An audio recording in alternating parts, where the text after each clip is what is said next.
जिस वक्त यूक्रेन के राष्ट्रपति G7 में शामिल होने के लिए कीव से रवाना हो रहे थे, उसी वक्त पुतिन कीव को कुछ इस तरह से तबाह कर रहे थे।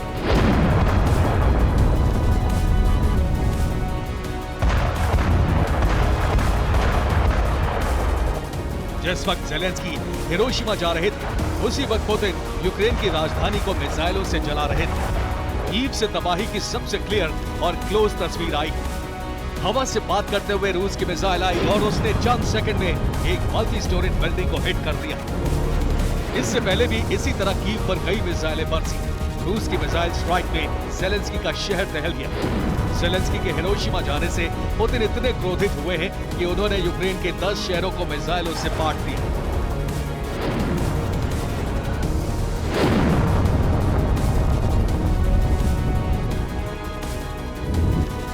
पुतिन सिर्फ इस बात से गुस्से में नहीं है कि ज़ेलेंस्की G7 की बैठक में शामिल हो रहे हैं, बल्कि उनकी नाराजगी की वजह है बैठक का एजेंडा, वहां से जारी हो रहे बयान। G7 देशों की बैठक का एजेंडा ही यूक्रेन वॉर है। G7 ने समिट की शुरुआत में ही बयान जारी कर कहा कि रूस युद्ध तत्काल बंद करे। इतना ही नहीं, चीन से भी अपील की गई कि वो रूस को युद्ध विराम के लिए राजी करे।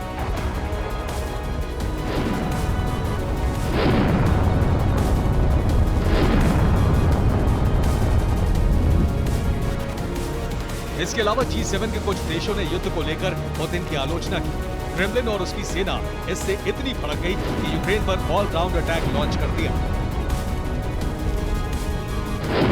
एयर स्ट्राइक की शुरुआत कीव से हुई, जिसके बाद तो पुतिन की सेना ने यूक्रेन पर चौतरफा धावा बोल दिया। मारियोपोल में हमला, लवीव में बारूदी बारिश, लुहांस्क में तबाही, सूमी में बारूदी सुनामी, मेलिटोपोल में संघार, खेरसोन में भीषण प्रहार। और इस तरह पुतिन सेना ने यूक्रेन को तहस नहस कर दिया। रूस ने सिर्फ मिसाइल अटैक ही नहीं किया, ड्रोन से भी यूक्रेनी शहरों को ध्वस्त करने की कोशिश की। लेकिन कीव का दावा है कि उसने रूस के सभी ड्रोन को हवा में ही ढेर कर दिया। रूस ने वार किया तो यूक्रेन ने भी भीषण पलटवार कर दिया। यूक्रेन ने भी कई रूसी पोजीशन को तबाह कर दिया। यूक्रेनी फोर्स के अटैक में रूस का बड़ा वेपन डिपो आग का गोला बन गया। लेकिन सच ये है कि रूस की तबाही कम और यूक्रेन की ज्यादा हुई। रूस के हमले बहुत तेज हो गए।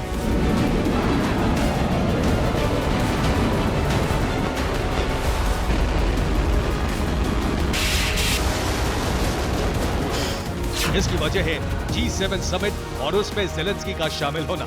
पुतिन इस बात से इतने क्रोधित हैं कि वो इससे भी भीषण प्रहार करने वाले हैं। यूक्रेन पर जो एयर अटैक हुए हैं वो तो झांकी भर है, असली तबाही तो अब आने वाली है।